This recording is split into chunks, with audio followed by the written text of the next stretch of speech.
to this week's episode of Whatever Happened to Fun. I'm Bella. I'm Michael. And I'm Devin. We have a special episode for everyone this week. Yes, we do. We're not doing our usual setup. No, we're not. We're on like a different schedule this week, so we're recording before, but if you're listening now on Wednesday, I'm sure the conclave is over and you have plenty of time to start listening to our podcast. Exactly. So we're not really talking about any of like the current events going on this week, but we found you can say that this article is... Yeah, it's still going to be relevant, in a week from now. True. These are evergreen. We're also drinking during this episode for the first time. Yeah, we decided that... It's a Wednesday, so cheers to that. 4th episode. Yeah. Time to, lucky really number 4. break the seal. ASMR for you. High Noon, thank you so much for sponsoring this episode. Whatever Happened to Fun is for the girl who loves the thought of the meatpacking district, but doesn't really know where it is. And where is it? Where is it? I did look it up in preparation for one of the things we're going to talk about tonight. It's kind of like, meatpacking is like where the brass monkey is, kind of. Right, that's okay. Which I just kind of assume is Chelsea. Yeah, it's mixed into It's basically Chelsea, yeah. And it's like, I guess if you were in the heart of the meatpacking district and you were like, oh, I'm going to meatpacking, you would say that. But I think most of the time someone would just be like, oh, I'm going to Chelsea. Do you know what I mean? Yeah. Like, I'm going to the Chelsea market. Unless you were doing something that is relevant to the meatpacking district, like packing meat. in the heart. Yeah. In the heart. Then I feel like you would just be like, I'm going to Chelsea. Yeah. Right? Well, like, according to one of the articles, features that we're reading today, like, that used to be, like, the place. Because remember when Samantha, like, moved there in Sex and the City? And it was, like, a very chic upgrade for her. Yeah, it was like a really big deal that she was moving there and she had all that money to move there. Yeah. So this week we have just a few of these like opinion pieces from the New Yorker, from the New York Times. I think one's from The Cut. Yeah. And they basically they all came out within the span of like 2 days of each other. Yeah, like it felt very They're like all written relatively for us. different, but all about kind of the state of New York or thought pieces about New York City and where the culture is. Where it has been and where it's heading. New York lifestyle culture. It's kind of interesting. I feel like the most prominent one that kind of like I sent that I was really excited for us to talk about is a piece from The Cut. The West Village girls are changing how the world sees NYC. Yeah. Well, I mean, this one is like taking TikTok by storm right now. Like everyone is talking about this article. It's a really interesting opinion piece. It's ruffled some feathers. Yeah, it totally has ruffled some feathers. I read the whole thing today. I thought I had like mixed thoughts about it. I have a lot of mixed feelings. Yeah, we can kind of walk through it because obviously I don't think a lot of people haven't read it. I'm sure starting off question. Does anyone know that influencer or has... I saw her TikTok on it. So but did you know her before that? No. So I've never seen her the article before. Interviews 3 influencers. Yes. Right. One of them, the Sierra Kerrigan girl, I do know. Sierra Kerrigan. The girl that, though, it starts with, who is mainly featured throughout. Miranda McKeon. Her name, I wasn't familiar with her before, her. but she has like 1 million followers on TikTok. Really? And Instagram, yeah. So basically, this piece just kind of like walked through what the West Village is now, what it maybe used to be, and how the West Village has kind of become the epicenter for like wealthy girl who comes from a wealthy family, is ready to move into New York from like her southern school, and loves going to her PR communications job, whatever she does, goes to like her Pilates or yoga class after, and goes out and brunches on the weekend, has her like 3-drink dinner or whatever with her friends, and like they always sometimes have like random and her parties. Friends are or her guy friends are the finance bros, and they and all hang who out live in like Murray Hill, and then so I think that like the sort of like starting point for this that was interesting to me was like when it spoke about how like straight the West Village has become too, because it said like it used to have such a thriving gay culture, and like it's still there a little bit, but has definitely diminished. And so there's one quote that from a British socialite named Lucy Skies, who used to live in New York City, I believe like probably back in like pre-COVID. And she basically starts out by saying that the meatpacking district was like the center of Manhattan nightlife back then. She says it was all about coming home at 5 a.m, coming home in Manolos on the cobblestone streets. There was blood everywhere. There were still slaughterhouses in the meatpacking district. It was amazing. And she basically said, like, that area was all about the party. But when I think of meatpacking now, I think day drinking. I don't think of the part. I don't even think of it in any way of, like that's where we're going for a crazy night out, even, like, in a little bit. Yeah. Yeah.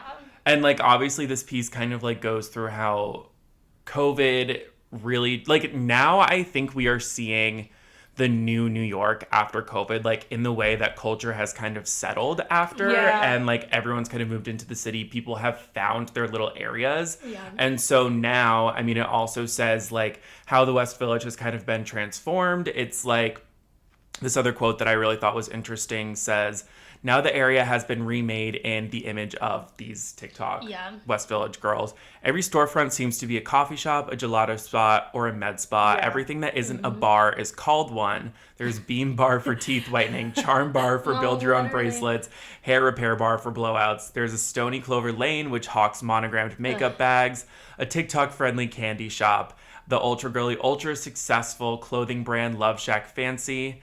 And then in November, a bikini store, like, opened back up for resort season, and Magnolia Bakery, like, changed their, like, signature banana pudding flavor to a matcha flavor, even though we were just talking about matcha last week. And all the locations have signs outside the street that have, like, that, like, chalkboard, like, paintbrush sign that's, like, pretty rude. It's 80 degrees outside. Or, like, this other one is, like, this week has been so rough, my coffee needs coffee. And it's just, like, those Instagrammable signs that, like, they're so... Because now everyone's pandering. I feel like everyone listening to this podcast knows exactly who we're talking about. And it is just... Sounds to me, and I didn't coin this, but that's already sounding to me like you just described, like, a diet version of LA and not New York City. Yeah. Wow, the LA-ization and, like, also probably Village. should have, like, disclaimered this right up front. We're not coming from a point of view that we think we're better than these people. We're also New York City transplants. I think we're also trying to get to the bottom of, like, the more larger question that we'll kind of get from all these articles, which is, like, how can we, if anything, like, by having this conversation, not try to, we're not putting an end to this, certainly, but by having this conversation, we're just hoping to kind of gain an understanding of, like, what the root of the problems are, and like how we can, as individuals, at least do our part to, like, not... Or if there is a problem. Yeah, I mean, there definitely is a problem. But, well, because part of me was like, I hate this archetype of person, but then I'm also kind of jealous of them, because it's like, wow, they have a ton of money, they have not a care in the world, everything is so fun to them. They're just, like, posting, most of them probably don't have jobs, or, like, always just posting things on Instagram that are like, live your life, exclamation point. Like, I love this city. They never had to stress about rent. It's just kind of like, that is a very comfortable lifestyle. And because I also, there was another quote kind of from, like, that passage, Michael, that you just were reading of Kim Vernon's, like, part of that article that I wanted to find, but I'm just trying to find it. But I think, like, one of my larger issues with this article per se is not that I don't agree. And I'm not saying that it has to do this, but in this, like, when she kind of, like, dives into this interview with, this is what it used to be like, and this is what it's like post-COVID, it almost feels like the article almost comes to a point of, like, the root of the issue isn't, like, we can't blame it all on just the influencer girlies, right? Yeah, we actually have to look at, like, why they're consuming in the culture, but, like, the larger issue is, like, why is the culture this way? And it's not their fault, you know? It's kind of this thing of, we say we criticize the culture and we still have to exist in it. Like, listen, these are the rich girls, and they've never maybe had to think twice about anything they're doing, but it also is, like, are we blaming them for living in the society that we have, that capitalism has built for them? Has left out and for them. And it gets to that point almost with, like, there's this part in the article that talks about back then the rent was $900 or whatever. I'm trying to find it, but it's like, this is almost gets to a point where it's like, so we can't all blame the girls for living in the West Village, because this is also just the way the West Village. It's almost like, what came first, the chicken or the egg? Yeah. Did the influencer girlies affect the West Village this way, or is it because of this consumer capitalist culture, especially post-COVID, that these types of people have flocked to this neighborhood specifically? Right. Yeah. So I want to say, like, it's like the same thing we do with like climate change, right? It's like we make the individual feel bad for using plastic straws, but it's like, hey, that's not the big issue. That's not the biggest issue. No. Let's focus the blame on like the huge companies that are contributing to the actual like pollution, right? That's just like one of my kind of like, and it's not that this article has to do that, but I find it's so much easier to make fun of the girls for it, right? So much easier to just like make fun of this archetype of girl that we are doing right now, rich West Village girl who's never had a thought in her life and comes from a family in Connecticut or something, right? And it's so easy to blame them, but it's also like, hey, you know, they're also just participating in the culture that's been built around them. And I think that also a big, what we're also like, this article kind of like skipped over was how like men play into it. And like, because there is a section about the Spaniard in this, which I went to the Spaniard once. And were you with us? Ben? No. Remember, he went with us. I would go to the Spaniard. I said, why are you going to the Spaniard? It was like a post-birthday party thing. And so I didn't have like a horrible time at the Spaniard, but I also know just like every time I've walked past the Spaniard since then, it's the worst place ever. And like someone's always getting kicked out. There's always like something going on. I know someone who's been banned from the Spaniard. It's crazy. It's me. But this passage from the article says, the Spaniard, a cocktail bar by day and a shockingly rowdy hookup spot by night, had to hire an entire security team after what a manager described as a mass exodus of the older, tamer clientele. Its top 3 sellers now are spicy margaritas, espresso martinis, and Aperol spritzes, which are pre-batched into kegs, which is insane. Which it's like, okay, that's like a fair point, like put in like that. They've like changed their cocktails into kegs. But also this is a rowdy hookup spot by night because like the men there are like probably insanely aggressive. If you guys want to discuss that. First-hand experience, I think Bella and I can unanimously agree with plenty of other women that we have never felt so heavily pursued than just being 2 girls that walk into a bar than walking into the Spaniard alone. But I do have something to say about that, and I think it's this type of West Village girl. Neither you or I have ever gone home with someone for the Spaniard that we've met at the Spaniard. No, can't say that I have. But, like, what is it to be said that, like, these West Village girls, like, they probably love that. Whereas, like, we're, like... That's, like, their Super Bowl, Yeah, it's, like, not saying that they're going to go home with these guys, but it's, like, where we... you know, us Turtle Bayers, like, feel a little bit, like, I don't know, like, unsettled or uncomfortable by the whole thing. Like Michael said, it is their Super Bowl, and not to put them down in that way at all, but it is just so interesting that, like, I like going to the Spaniard every now and then, right? It's kind of like Disneyland, you know, I want to go every now and then. But, like... With kegs of Aperol too much of it. I have mostly never been so bored as I am when I am there. Actually, physically, and these girls, I know they would say, like, this is the best spot to go. Yeah. And that is just, like, so mind-boggling. And this conversation is also, and I think this is actually relevant to the conversation we're having here.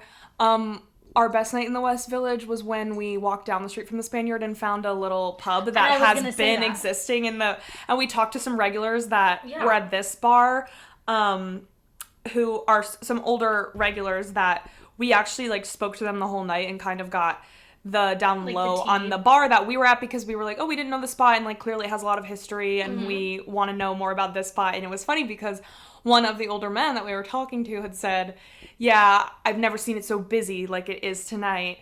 There's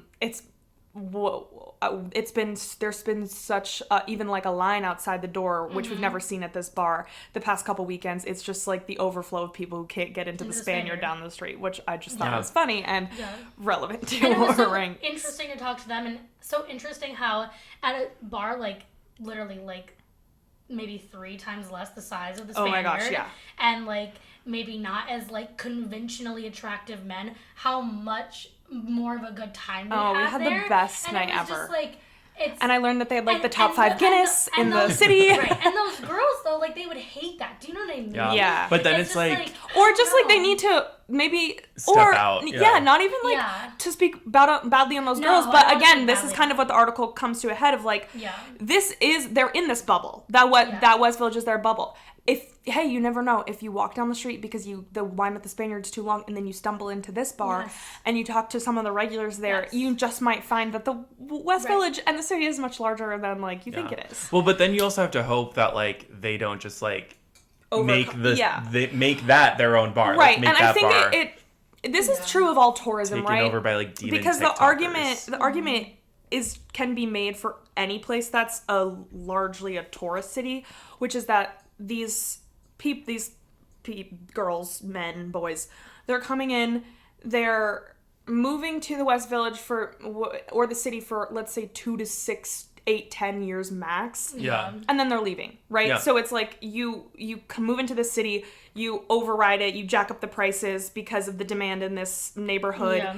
And then you leave it worse than you found it, and now it's just you move on to the suburbs, and then and that's the same thing of all tourism, right? Like, whether that happens within a year or like a season, that's what they say about Hawaii. Like, that is, right.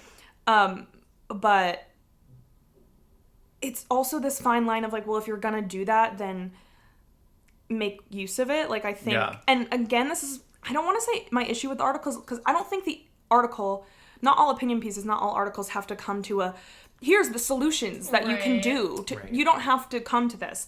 But I think to try to spin this more in a positive light is like, well, some things you can do are, enrich yourself in the history of the neighborhood that you're living in, especially the West Village. I think the reason why the West Village is such a point of focus right now is because it is one of the neighborhoods that like is so, especially like structurally and aesthetically still, so like has that history. And like, so if you're gonna do that, I think at least learn about this is just me spitballing, right? But if you're gonna do it, because the solution isn't stop tourism to the New York City, stop gentrification to New York City, because that's just not gonna happen. So it's like, what can these individuals do at least? Enrich yourself in the actual history of the neighborhood. Right? But then it's even just like living there. Like, there's another part of this article that says this girl is like this, I think it's the influencer that starts it, what's her name? Miranda or something? And basically it says her only complaint so far is her apartment. Online, it appears bright and roomy, decorated with string lights. So it's like, she probably has like a nice window where she can post like an Instagram story or like shows where she's quote unquote reading or like whatever. But then it says off camera, she told me there have been the occasional cockroaches, leaks, and just this morning, a strange brown substance that dripped out of the brick wall onto her roommate's comforter. She's planning to re-sign the lease next year anyways. Everything's creaky, and I love it, McKeon said, slapping the table between us with both hands. I could stay here forever. And it's like, well, it's so I guess because none of us live in the West Village, and like I don't think any of us are really planning on living in the West Village. And so it's just like, it's too expensive. But also it's like, then it's that. And it's like, I am paying way less for way more space in a nicer building in the financial district, which is a much less chic place to live, but I'm having a lot of fun and I like where I live. And yes, true. And also regardless, like, you're going to have cockroaches and strange brown leaky substances anywhere you go. That is the charm of Manhattan. So her being like, and I love it, is sure, completely agree with you. It's kind of like what we're gonna get into about the Lena Dunham piece, I feel, is you have to kind of learn to love the good and bad of it. So like, no hate to that. It's just like, hey, if I'm gonna have to deal with that BS, if I'm gonna have to deal with a mouse on my couch, if I'm gonna have to deal with stepping on cockroaches in my kitchen, don't have to do it extremely overpriced just to live by the charm bar and the wine bar and the coffee bar and the churro bar and the sign that says my coffee needs coffee and the money laundering churro place churro bar. It's kind of interesting how these people have just like lived in a bubble their whole lives and then think that they're moving outside of the bubble, but really they're just moving into bubble. A different bubble. They're even creating more of a bubble. They're creating a different bubble. And they don't think that. I saw also just someone else on TikTok say that in agreement with this article that more and more is just like the West Village is becoming the new Kips Bay, which is like we also are consider that to be a bubble too, but Kips Bay is like smaller, and the fact that West Village, I think, has kind of maintained more of like their reputation and has more rich history up until now is like why it's kind of a bigger topic of conversation.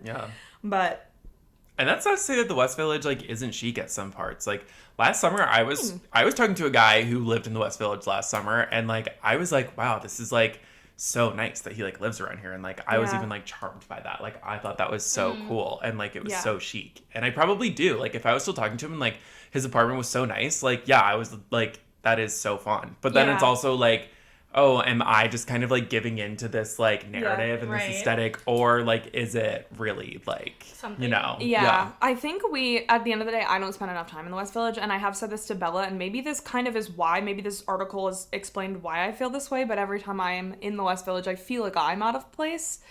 in a way that's like everyone's wearing something really different than what I'm wearing. And it's like as if we were in Charleston. North Carolina. The West Village is Charleston, South Carolina. I was like, well, this thing literally calls it, like, this article literally calls it, like, Charleston, or, like, Newport, whatever. Like, it's just, like, kind of the crazy. That of New York City. It's really insane. I really don't But, know. I mean, yeah, I think all that to say is, like, we don't want to spread the hatred towards it, but... No. We will still continue to go. Yeah, we will, patronize the West Village every now and then. Yeah. But, I don't know. I've never really had all that much fun in the West Village. Never had all that much fun until we found our favorite bar, which we gotta head back there soon. We haven't been in a while. No, but it was because we were trying to fit we were trying to make those places work that aren't. We were trying to make the West Village We were trying to make the Spaniard work, and then we were like, we don't want to be there. Yeah. And Yeah.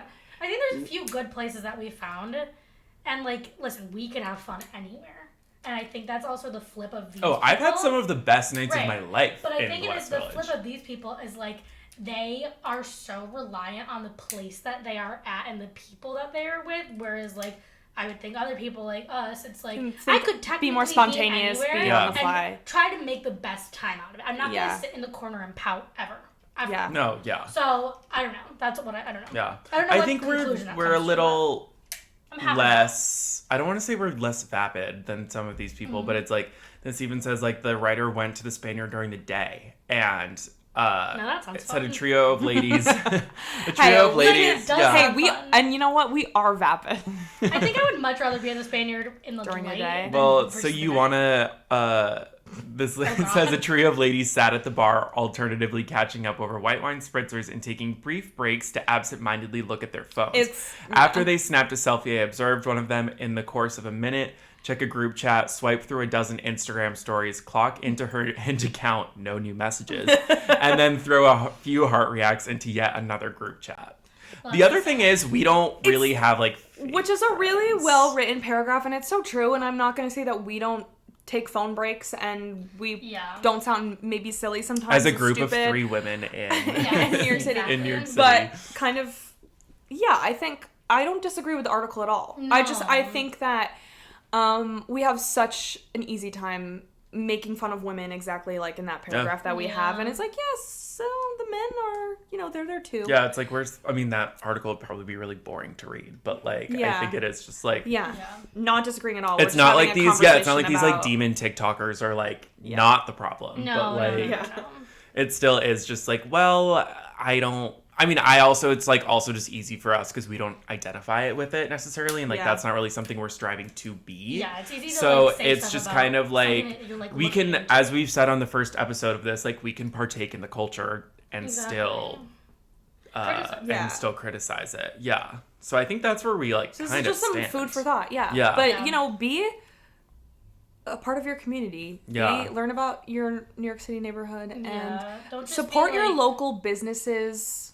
I don't know. Support. That doesn't have to be the conclusion, but I always want to spread those messages. Right, but just don't be like a floating person who's going where they think they should go based off of what other people think or what they see on social media. Yeah. Like, you can also make your own decisions, and if you see something cute that you like, go into it. Like, talk to people. Like, this bubble that like you have created for yourself. Like, we have some of the best memories from just talking to people. Yeah. I went to a Pilates class today, which...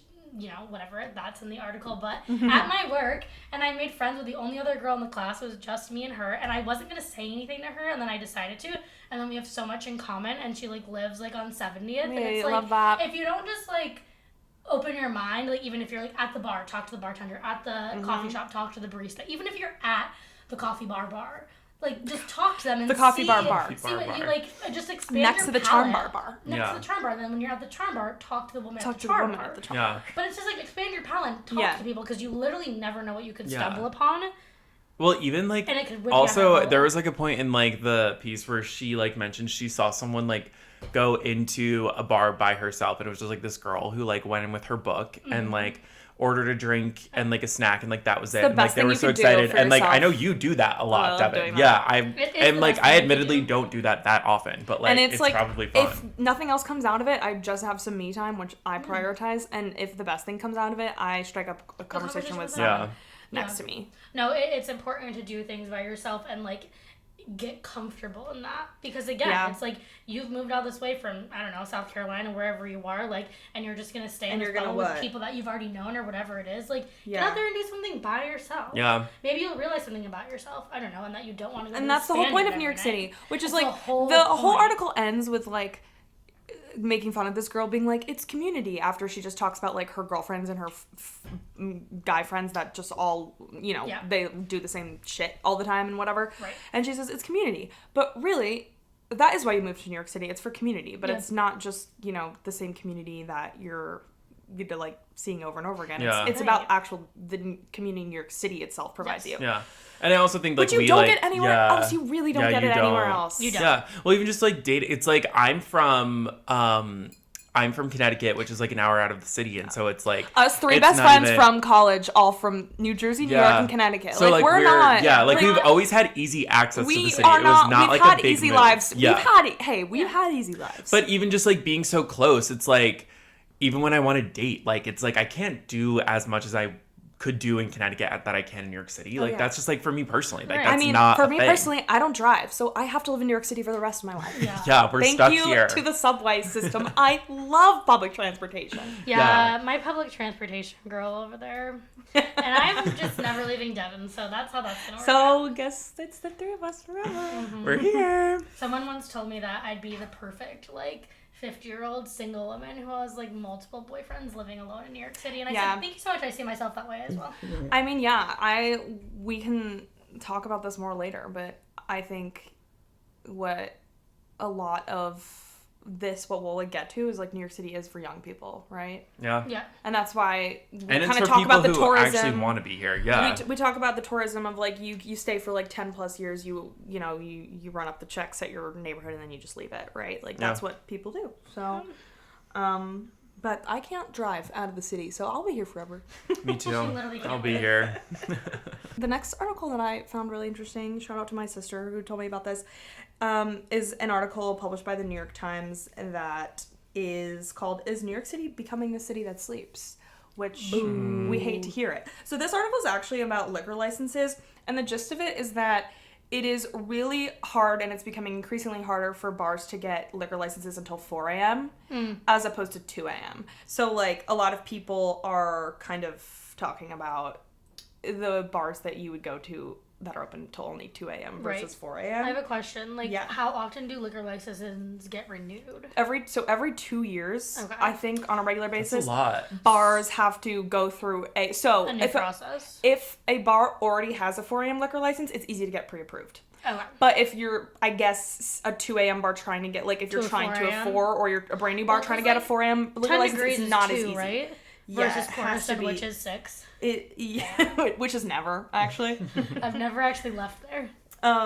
So this, to what we were saying, late night liquor licenses, once an expectation in nightlife heavy neighborhoods, have become increasingly difficult to obtain, especially in areas where bars bump up against brownstones. Early birds and night owls have already crashed over outdoor dining programs and summer concerts, which is the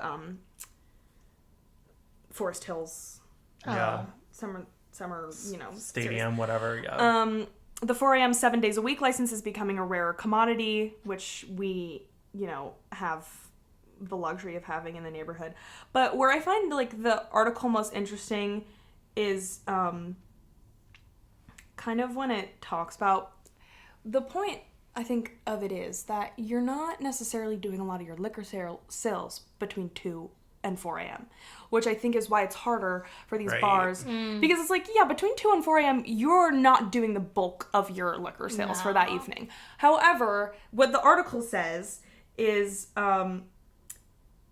that it's not about kind of ordering the drinks from 2 to 4. It's about wanting to go to a bar that is open until 2 versus 4. Because think about it. Think about it being 1:30 and you're thinking about your last stop of the night. Well, you're going to think about a bar who is open till 4 a.m. Yeah. You probably only get one beer and nurse it until 3 a.m. Right. But it's going to be... Well, not if you're out. Well, yeah, if your license is up at 2, your night basically ends at 1. Yes. Because people are going to stop coming, or you have to your last call or whatever. It's not... that honestly sets everything an hour back. Yeah.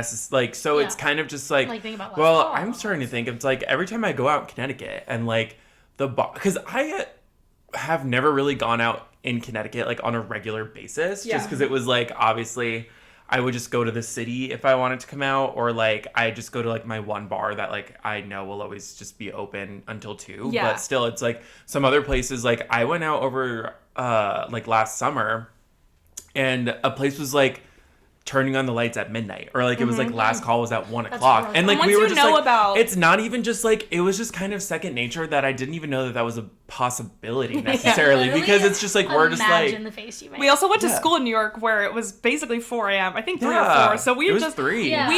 We also, I think, are the perfect people to speak about this, because I think I'm realizing, like, a lot of people our age, they find the normal time to go home at 1 a.m. And it's like, maybe because of this. Maybe, right, they're going to a lot of bars that have, that turn on the lights at 2 a.m. And for us, it's like, when it's 1:30, we're thinking about maybe that's our when last... you decide your last place. You're going to decide your last place. So we're thinking about a place who we know is going to be open until 4. Right. Not necessarily saying we are going to stay till 4. We will be, most likely. I would just like to make a PSA that 1:30 to 3 are the best hours of the night. The article says this. Thank you. Give a hit. So another like kind of quote from this article. Well, first it says, some operators see 4 a.m. liquor licenses as a business advantage. On the Lower East Side, Michael Cummings, an owner of the cocktail bar Victoria, was granted a 2 a.m. liquor license when he opened in 2022. After a year without issue, the local community board recommended Victoria for a 4 a.m. liquor license. His business grew by nearly 20%. Wow. That's crazy. So, maybe all those people arriving are only getting like one drink, right? Because, you're not doing a lot of the sales. But it's like the people are still going to come because they know you're open till 4 a.m. I mean, and like, listen, I'm not like a business expert, but like I know that it's like, that's kind of how you build like a community around your bar. Like that's how it's like kind of like those are, people aren't like buying a lot of their drinks, but they're staying around, and they're staying inside, and they're staying like around your employees and your bartenders, and it's just kind of like, that's when like you develop your hardcore like following. It's like when they're not ordering drinks but they're still like interacting with people, obviously it means that they don't want to leave your bar, and if you're not kicking them out, they're going to want to come back more often. I think, in my opinion. I know it has to like, obviously times are tough in New York City bars after COVID, but like also it's like you have to pay your employees until then, but still I personally think it's worth it. And I think it goes back to what we were talking about, like community before. Like it's like, if you're getting kicked out of a bar at 1:30 and like, I don't know, like usually like a pregame is going to go until 10. You have an hour and a half to go to another bar and then get to another bar by midnight. And if you close at 2, it's just like, how are you creating these relationships with your customers? Like your late night customers that aren't coming into day drink maybe. Like, it's just like... how are you supposed to create this following in this community that feels comfortable and they want to come back and they know your bartenders and they know your bouncers and they're like, there's something that is like, I just want to go there so bad. Which like, different bars are for different purposes, right? So like not all clubs are trying to do that, but like a lot of the like these places are going to want to do that if you're not. I get if you're maybe more of a dancey spot, like club spot. I don't know what you want to do. But like think about Miami. They don't go out there until like 1 a.m. But like this is another thing, kind of to your point, Bella, because right after that excerpt I read, the interviewee says, it's not that you're making a ton of money between 3 and 4 a.m., but having the ability to be a spot that people want to go after an event is huge. So also think about like open bars and post games and stuff like that. I mean, we never think you want to be that. You want to be that bar in the back of someone's mind that's like, we have time for one drink. Let's go here. Yeah. No, and I think it's like, it's more so because obviously, like you said, they're not making that money. It's more so like about their, and not to get all PR on everyone, but like brand identity. Like it's like about like what you want to be known as, and like if you don't care that much, and that's what if that's not your vibe, then sure. If you want to, like, if you truly care about what the people of New York or your neighborhood think about your bar, like it is just like these small facts that to 1 hours that can give you like more with brand recognition, brand whatever, that people are like they trust you, they want to come back to you. Remember when we were dancing in the Lower East Side that weekend and we went to Sweetie's, which is a bar that we've gone to a lot, and we were randomly at that bar at 2 a.m. and there was no one in, the lights turned on us, which was not an experience we had ever had at Sweetie's. So now every time since then it turns you off. We had so much, not to sound entitled, but it's just but we had the second bar. Was that Sweeties? We was at Sweeties. Oh, yeah. We were drinking like like just kind of bar hopping, and we were like, we want to go dance. We know Sweeties is a great place to dance. Mm-hmm. We've had a handful of great experiences at Sweeties. The last time we were at Sweeties, the lights turned on very early, in our opinion, for what we've known Sweeties to usually, like, we've never, like, closed down Sweeties. And then, so ever since, so now, we're going to be like, oh, where should we go to dance? Well, Sweeties turned on the lights on us really early last time, so we're probably not going to go back. And maybe we're just, like, not on the schedule for those places. Like you said, it's like anymore. You leave your pregame at 10, you go to your second place at midnight. It's kind of like, well, we're not going to go to Sweeties at midnight because now we know that they turn the lights off at, like, 1 or 2. Right. Meanwhile, we found that other place on the Lower East Side that was so much fun, and we were, like, dancing till 3 or something. And it was like, well, I mean, like, of course, I don't really remember what that place is called, but it's like, I know where it is. I know exactly where it is. Yeah. And I just know that I had a really good time there, and I can't wait to go back. Yeah. And it's kind of like, well, you guys didn't kick me out, and Sweeties did. So like, this is kind of like an entitled way of looking at it, but it's like, well, I'm going to go back. Yeah, and it's like, this fits into my schedule better. Yeah. I bet we went to that place since then, and it was fun, and like, now I'm going to keep going back there. I'm so excited to be there this summer. Yeah. It's just like the lasting impression you have on people. Mm-hmm. And like drunk people at that, they're opinionated and they're like, you know, in like fighting crazy moods. Like we're not starting fights. We're not, but like, you know what I mean? It's like, even if it's like not like a crazy memorable thing because everyone's drunk, but it is like, you never forget like if you get like angry at something when you're drunk and you have a bad taste in your mouth. Yeah, about like some bad taste in your mouth. I guess I don't know also how you go about kicking people out of your bar, surely. But it's like turning the lights on. Like, how many people do you think? I mean, it was time for us to leave Sweeties. There was no one there. There was no one there. Yeah, it was. No, there was literally no one there. But it was like maybe no one was there because something changed and everyone knew now that Sweeties leaves early and we missed that memo. We missed the memo. Yeah. If I was a bartender though, truly, and I saw 2 people who clearly did not know it closed at 2. Yeah. I would just be like, hey guys, by the way, we're closing. Like, I wouldn't flip the lights on personally. And that's a small space though. Like, I know if it's a huge bar, that's not my problem. That small space, I would just easily be like, hey guys, hate to do this, we're closing. It was like awkward. We were like, okay. Well, because they weren't saying it to us either. Yeah, like, just wanted you to open communication, that's people. A bad impression. Yeah. No, that's a bad impression. It was weird. And now I probably like wouldn't voluntarily And it's like, again, as we said, for the listeners, maybe they could fit 100 people in there, maybe. Not even under 100, I think. Like, I think like 70. Like, literally maybe 70 if I'm being nice. I don't know. It's so small. No, but that's what I'm saying. It's like, and it's a great place for like a place like that, but it's really just like it's not. There's a room to make an impression, to be kind and to be nice and be memorable and be like, hey guys, so sorry we closed that too.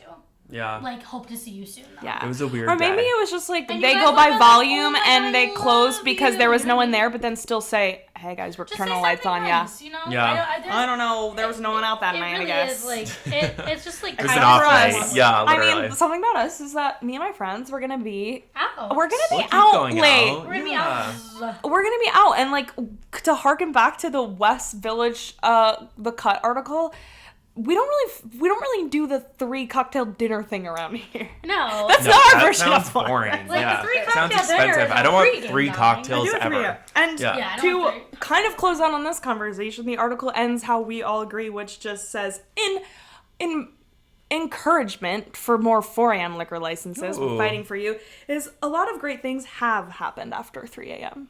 Oh. I mean, that's true. And I can say that. Can confirm. No, yeah. Can confirm. A lot of good things have happened to us after 3 a.m. You never know. Great things have happened to us after 3 a.m. I can't certainly think of one right now, but I'm sure something amazing I can't think of any right now, but you I know the lasting definitely effects. Happened. Yeah. You know what sounds really good right now? Tacos? A 5 a.m. dinner at Mimi's.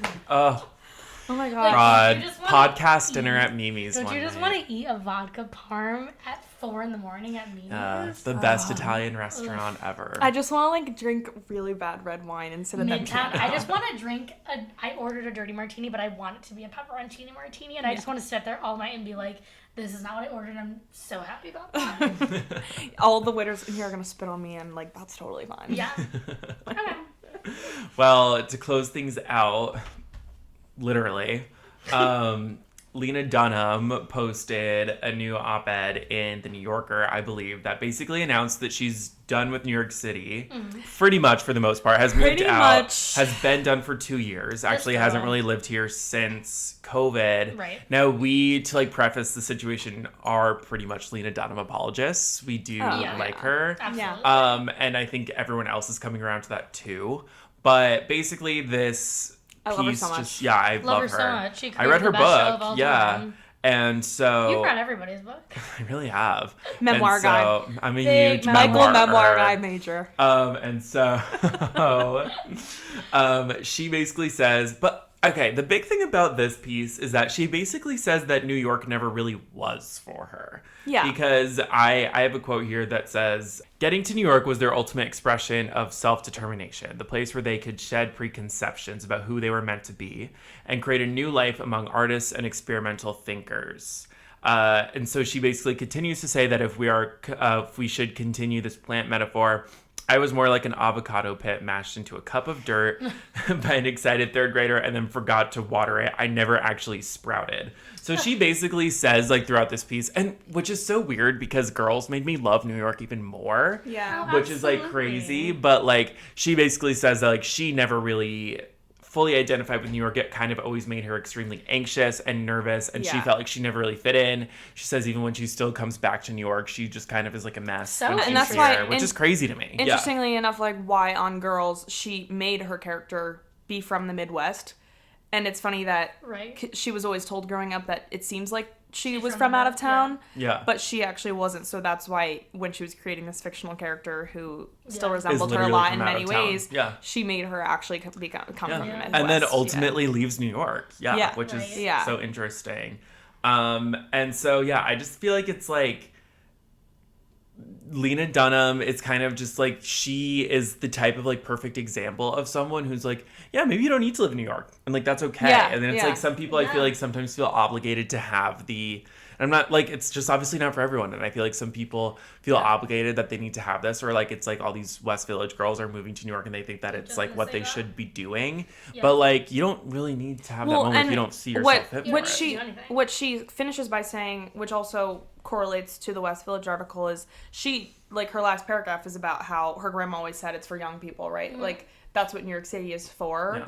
And similarly to the Cut article is, like, it talks about the peak years of being in New York City and then you leave it differently than you found it.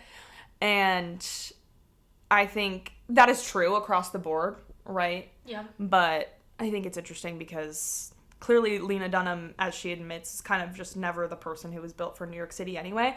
And I'm not saying that people who live in the West Village for 6 years to 8 years aren't built for New York City anyway, but I think it does take a really particular type of person to really thrive in New York City and live here forever.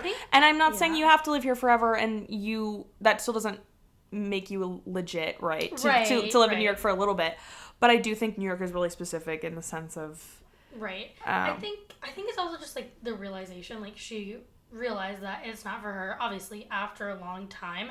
But it is just, like, going back to those West Village girls, like, you could do what you're doing right now in Charleston or in Newport or in any other place. A lot of you... And then that's why they move there. A lot of them can do that. Right. So it's, like, to me, it's, like...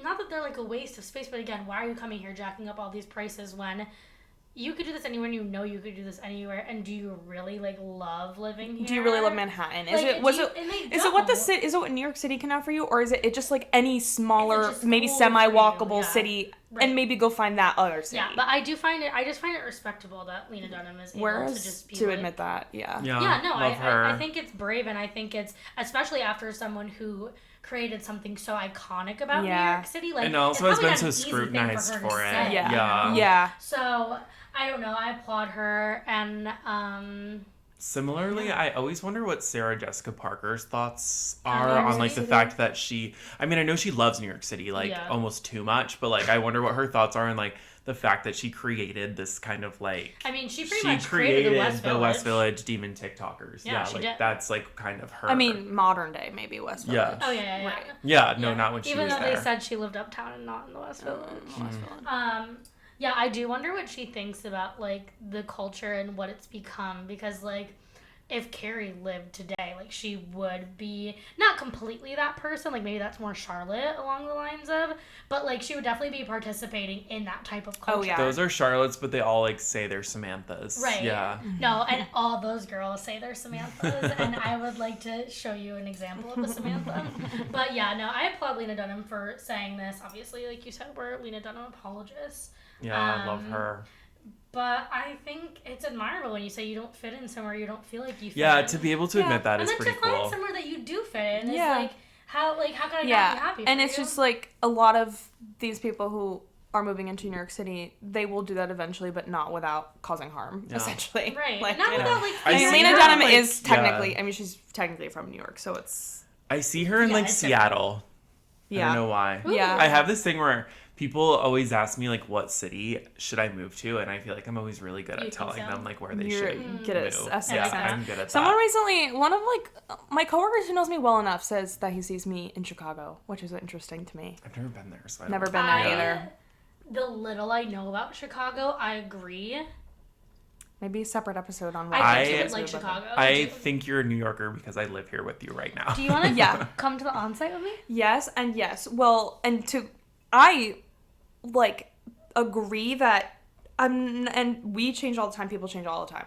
Like, we're ever-changing people. Mm-hmm. And especially living in New York City right now in our early to mid-20s, we are very much just like, Manhattan is the place for us right now. And the normal pipeline is to move out eventually. Like, that is a normal thing to do.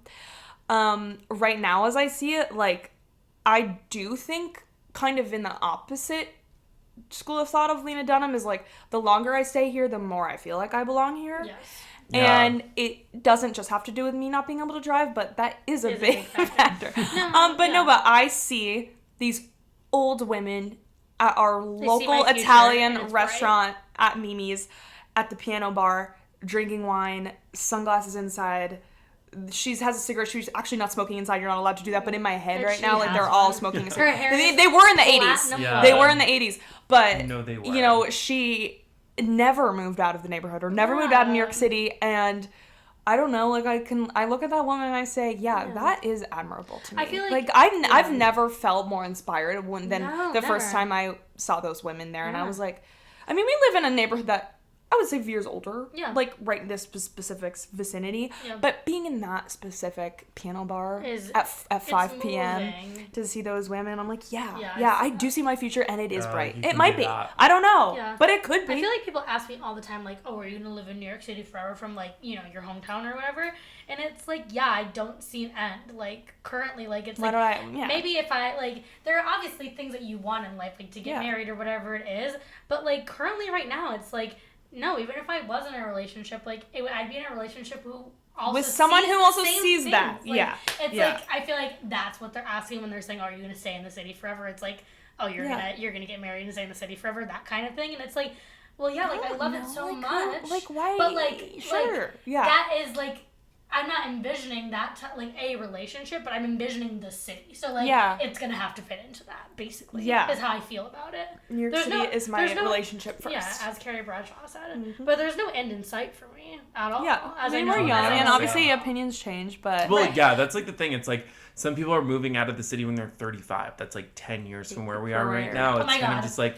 I don't really have to think about that in any way at all. Like, I'm just kind of not really thinking about it. And we're cherishing these moments where we're young enough that we don't have to worry about that. How can we move out when we're 35? Those are record our prime podcast. Those are prime. Wait, which is why we don't. I'm not going to. Which is, like, why we, like, literally don't. So Guys, we could either be... Think about 35. We can either be still here... doing the Sex in the City thing, or we could be, like, already going through our first divorce in Connecticut and miserable. Don't do that. Hey! Doing that. Yeah, we're gonna be drinking Cosmopolitans. Wait, which one sounds better? Ooh, not in the West Village. Yeah. Not in the West Village. Maybe the West Village will be cool again. Yeah. Oh my God, the pendulum will, like, swing the other way. I mean, that's kind of the thing, is that the pendulum does kind of have to swing eventually, right? Yeah. It does. The demon TikTokers will leave. Yeah. There has to be a new article, and it says, like, Turtle Bay has become and it's because of us. Oh no, we're the cause of the problem. It's because of whatever happened to fun. The fun is here. No, we'll be here forever. Sorry, Lena Dunham, you're not. I know. We just are people that, I'm not even saying we're gonna be here forever, but, like, I mean, at least I feel this way about myself, but it's like, it's such a refreshing feeling to be the longer that you stay in a place. The more you feel like this is like our routine. You belong. I couldn't imagine not doing what we do. Like this is not even just like getting into a routine, because like you can get into a routine anywhere. Yeah. But it is like loving the actual routine that you're doing here, and it's like I can do this. Like, and not only can I do this, but this is where I feel like I should be doing this right now. Like, and I should be doing that. And I think a lot of people move to New York City like we did post grad, and then realize like, oh, this isn't what I should be doing, which you're allowed to do that. But it's like, also you can think twice about it and maybe not move into New York City. Yeah, you can think twice. Get out of here. Get out of here. Scram. Leave my city. Just kidding. We love you. But, just go to Village. Hey. Support your local businesses. Yeah. Find those bars with liquor licenses till 4 a.m. and you become a regular at those bars. Yeah, and you know what? While I'm at it, tip your bartenders. Yeah. Tip them all. And read Lena Dunham's book. It's really good. And read Lena Dunham's book. Well, I'm happy we had this kind of like episode of like laying the ground course on New York. I feel like it was like a long Just time. Our thoughts. Coming. Let us know it how was you like like really this, something important. Type B. We have some other ideas dredging around for more kind of more topical, specific. Bottle episodes. Bottle episodes. But if you have any ideas, there will be one on Taylor Swift. There will be one on Taylor Swift. We have like a few in the not in the can, but like in our. It's really just Taylor Swift that we have in the can. Taylor Swift. No, we have some ideas boggling. You'll never know what ideas we have boggling up in here. Yeah. You'll never know our next move. But let us know how you feel. I don't really have a notorious party girl for this week. I kind of just want to say it's the ladies at Mimi's that. The notorious party girls of the week. People who stay in New York. The woman sitting alone at the piano bar right now at Mimi's, wherever I know where exactly she is, but whoever she is. She's 60 years old, drinking wine at 3 a.m. She's probably 85. It's the lady watching the girls be on their phones. Like that's the person of the notorious party girl. And that's who it goes out to tonight. But we'll see you guys next week, where we'll be back with like a regular, topical news episode. Yeah. Yes. But this one was super fun. Let us know what you thought. Please leave a 5-star rating and review. Subscribe to our YouTube, like our channel, like our videos, comment on our stuff. Yeah, find our Substack. And also, if you want to read everything that we spoke about in this episode, we'll include links in the description and everything, so you can find it there. But follow us on socials. And we'll see you guys next week. Bye.